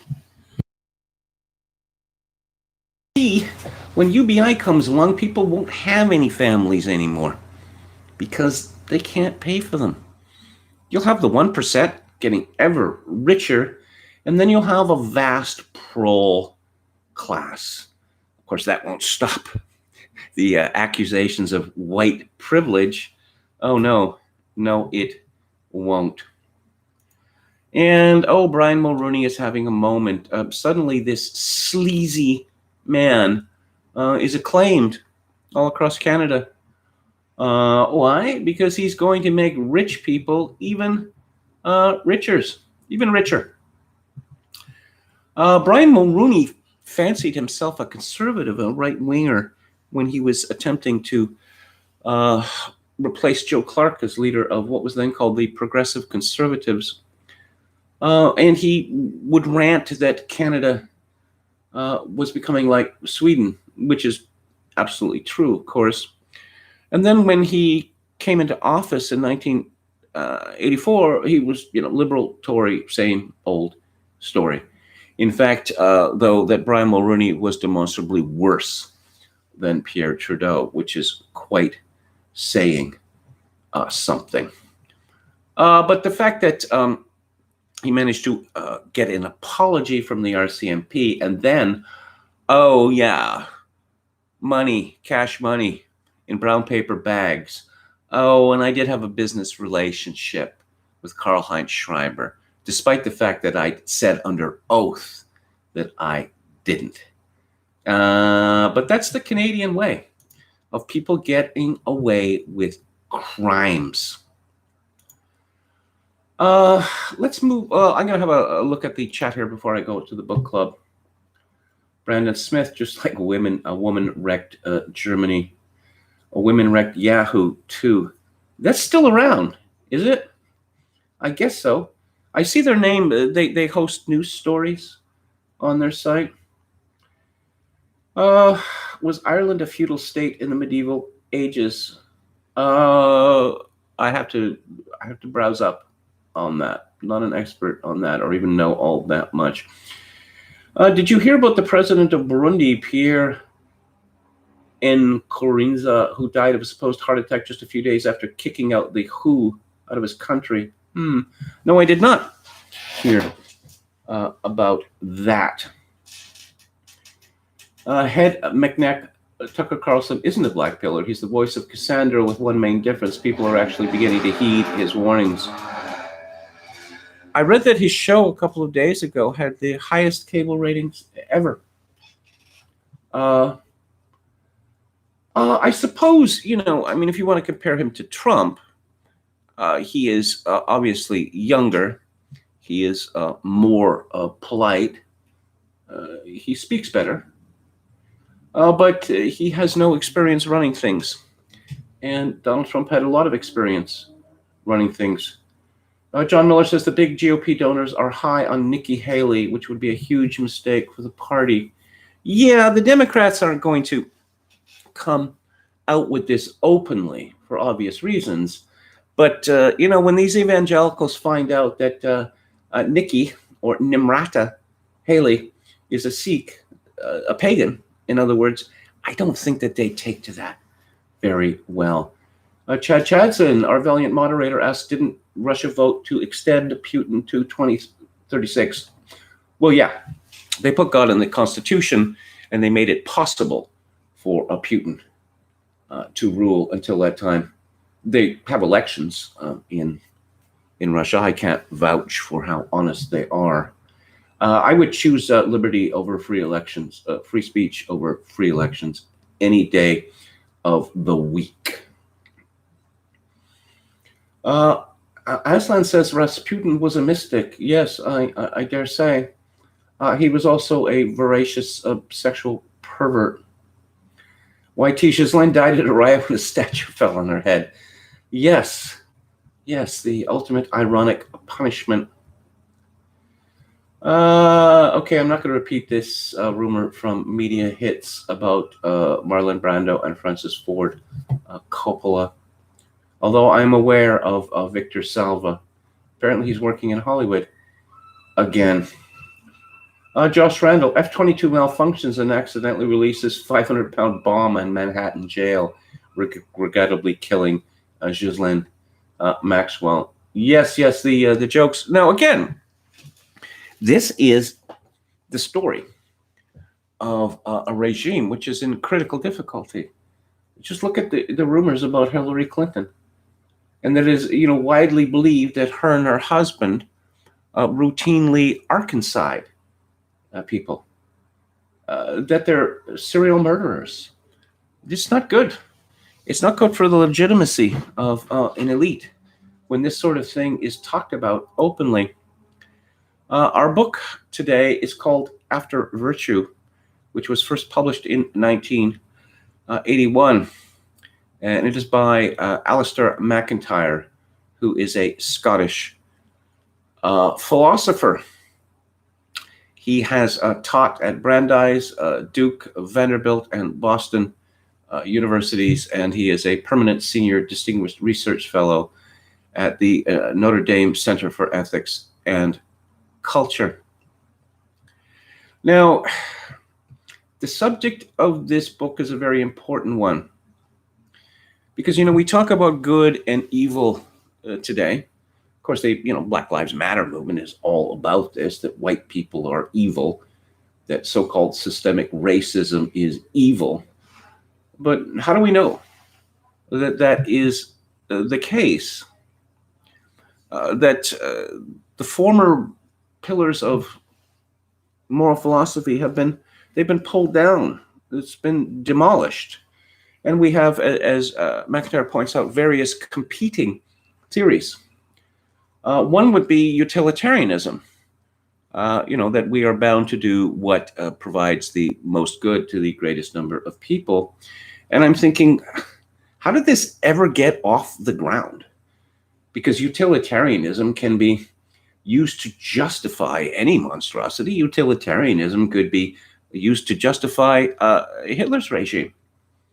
That sure, one group got it in the neck, but everyone else seemed to be making out well.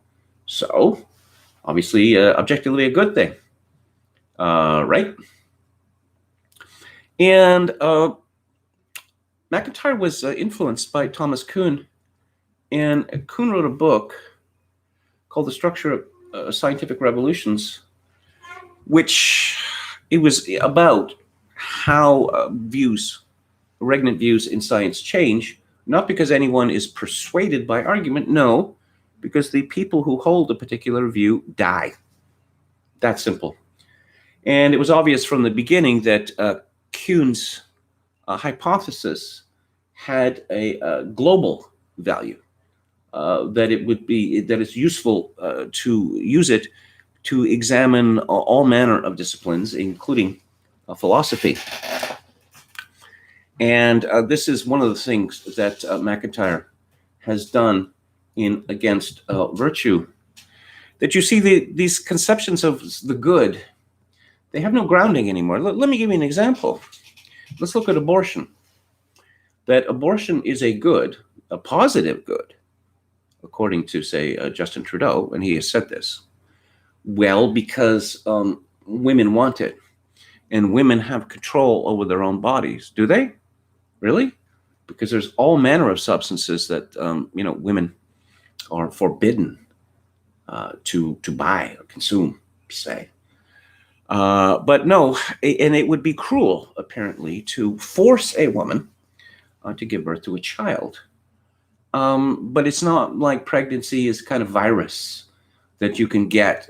You don't get pregnant if someone, coughs within 2 meters of your face. That's not how it works.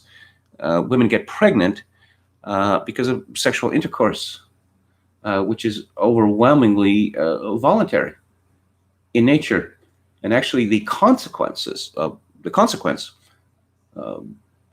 childbirth of sexual intercourse is well known, to put it mildly. But no, see, it would be hurtful to these women if they were forced to give birth. Now, we used to hear about the hard cases.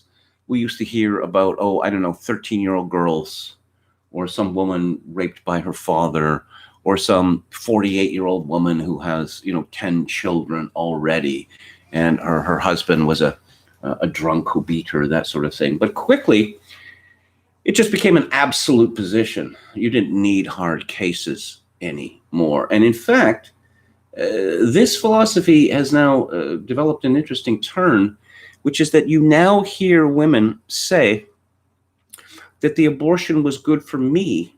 It was the best decision for me, and it was the best decision for the child as well. Oh, so the child would rather be dead than raised by a single mother. That's a very strange argument, but it is a paucity. It's the paucity of moral philosophy today that leads to positions like this. Now, McIntyre begins his book with a famous metaphor. Imagine that the natural sciences were to suffer the effects of a catastrophe. A series of environmental disasters are blamed by the general public on the scientists. Widespread riots occur, laboratories are burned down, physicists are lynched, books and instruments are destroyed. Finally, a know-nothing political movement takes power and successfully abolishes science teaching in schools and universities, imprisoning and executing the remaining scientists. Later still, there is a reaction against this destructive movement, and enlightened people seek to revive science, although they have largely forgotten what it was. And McIntyre, he really works this metaphor throughout this book to explain what has happened to moral philosophy, that there are bits left, charred pieces of paper and the like from the past, but it is not unified. It is all ad hoc. Yes, bits and pieces of theory which they possess or to experiment, instruments whose use has been forgotten, half chapters from books, single pages from articles, not always fully legible because torn and charred. That McIntyre demonstrates that, of course, there has been, a revolution in moral philosophy since the so-called Enlightenment. That everything that was agreed upon in the Middle Ages was tossed out, and he argues that this is a bad thing. And he gives several types of moral disagreement today, and he talks about the claims of emotivism. He talks about a just war, and then if you wish for peace, prepare for war. Wars between the great powers are purely destructive, but wars waged to liberate oppressed groups, especially in the Third World, are necessary. So how do you choose between these three positions? Similarly, everybody has certain rights over his or her own person, including his or her own body. And then I cannot will that my mother should have had an abortion when she was pregnant with me, except perhaps if it had been certain that the embryo was dead or gravely damaged. But if I cannot will this in my own case, how can I consistently deny the others the right to life that I claim for myself? And then the third view, murder is wrong. Murder is the taking of an innocent life. Similarly, different positions, justice demands that every citizen should enjoy, as far as is possible, an equal opportunity to develop his or her talents. Or everybody has a right to incur such and only such obligations as he or she wishes, to be free to make such and only such contracts as he or she desires, and determine his or her own free choices. Yes, people will argue passionately in behavior of all of these positions, but on what basis are they arguing this? He writes, a second equally important but contrasting characteristic of these arguments is that they do nonetheless purport to be impersonal rational arguments, and as such are usually presented in a mode appropriate to that impersonality. What is that mode? Consider two different ways in which I may provide backing for an injunction to someone else to perform some specific action. In the first type of case, I say, do so-and-so. The person addressed replies, why should I do so-and-so? I reply, because I wish it.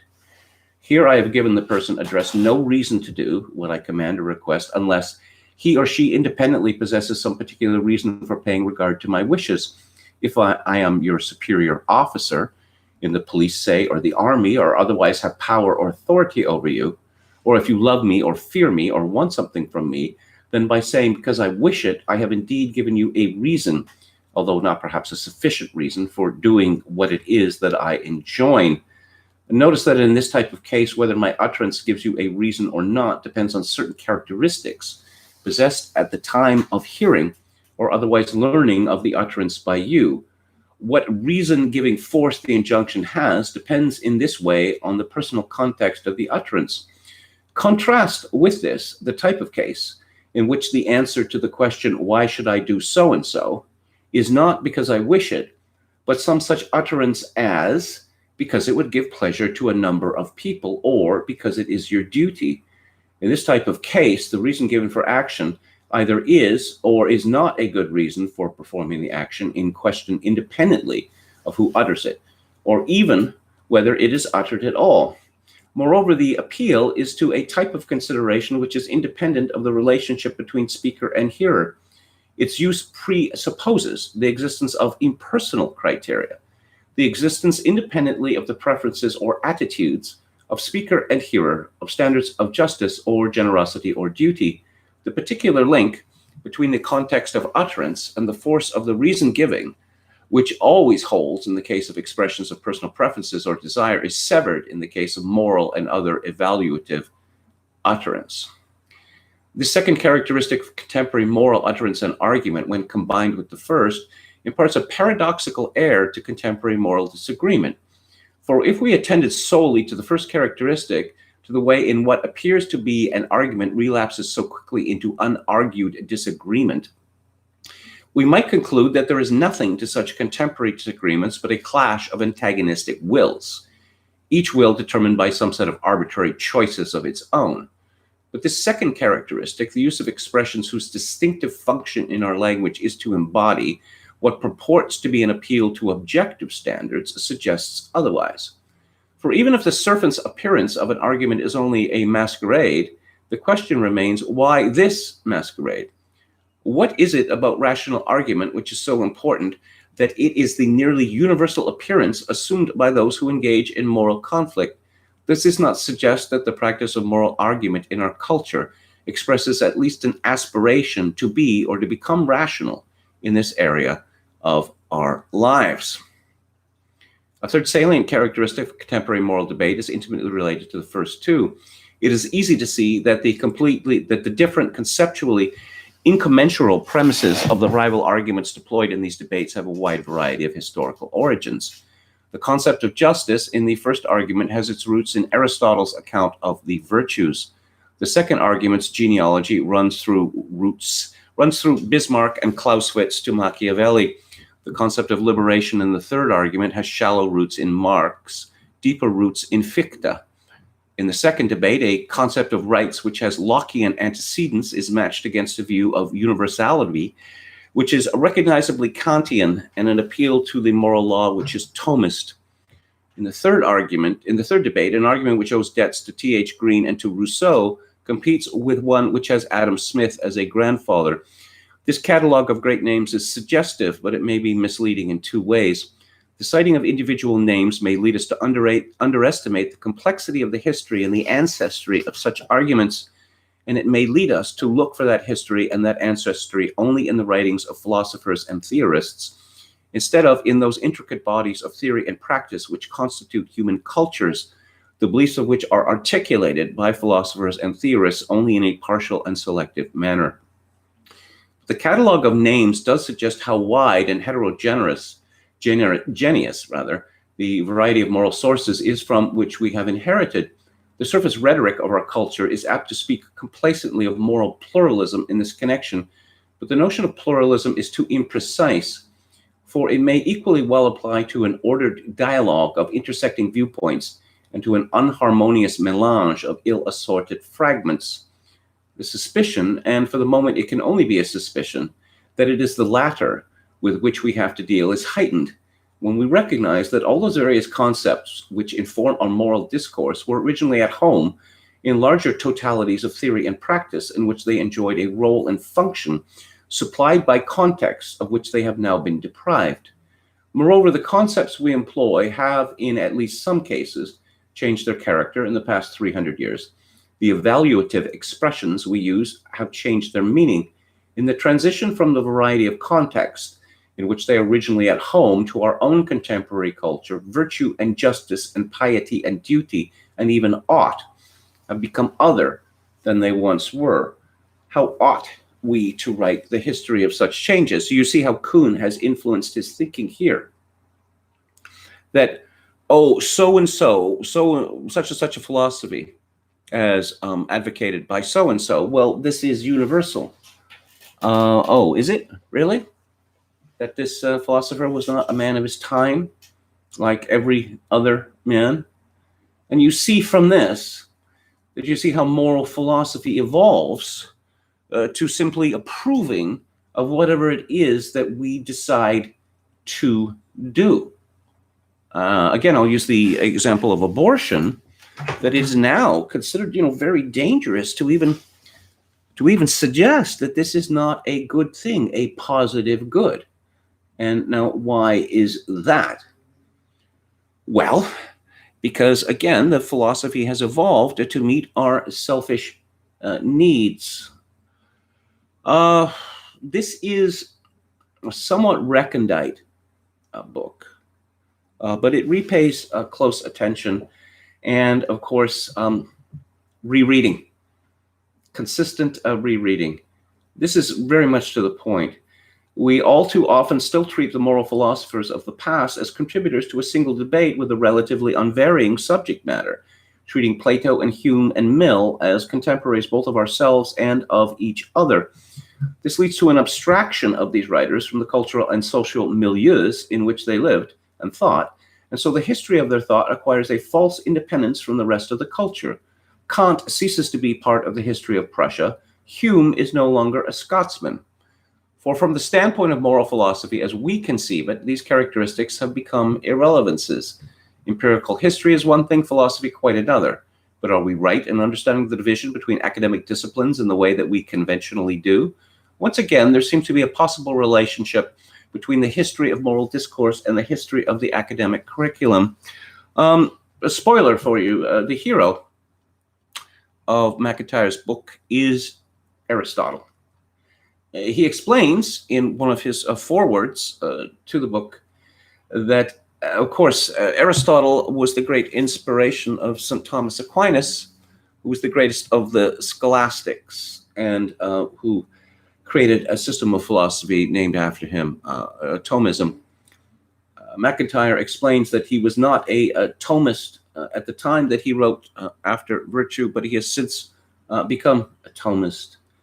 And I will just say that Thomism was the philosophy of the Middle Ages, which seems to me to have embodied a holistic approach to life, which is now entirely absent.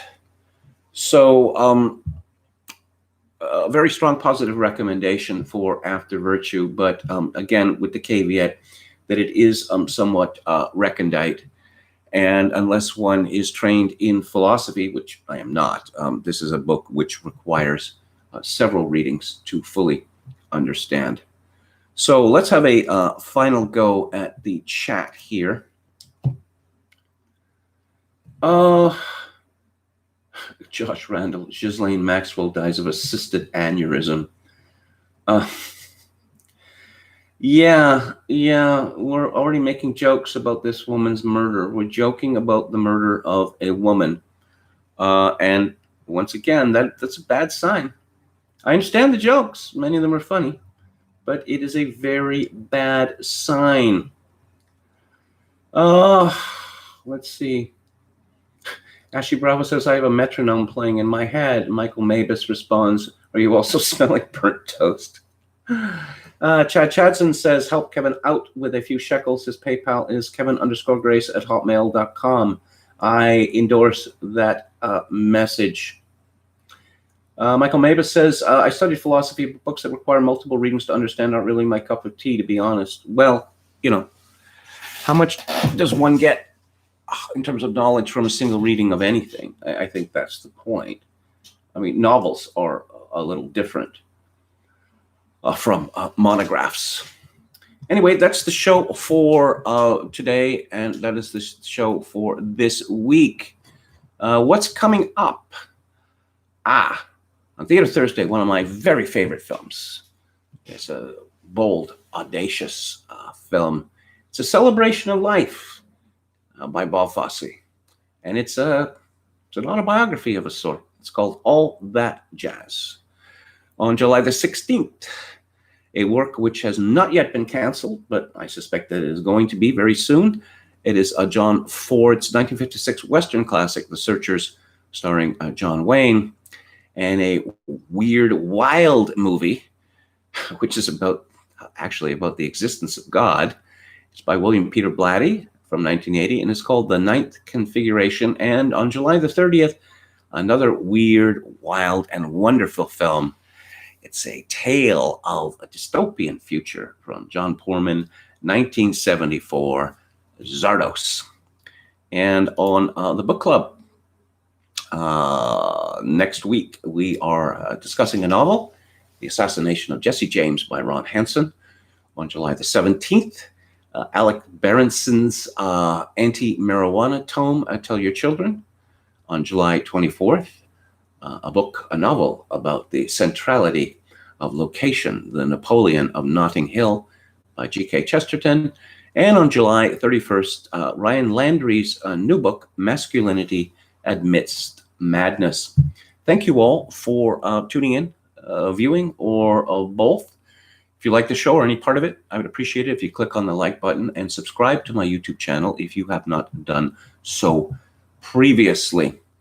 And again, if you'd like to contribute, I am at PayPal at kevin_grace@hotmail.com. I will leave you with this, that in these days of social isolation and civilizational collapse, I do dearly hope that all of you, my dear listeners, manage to forge a genuine human connection in order to ease the burden. Good night.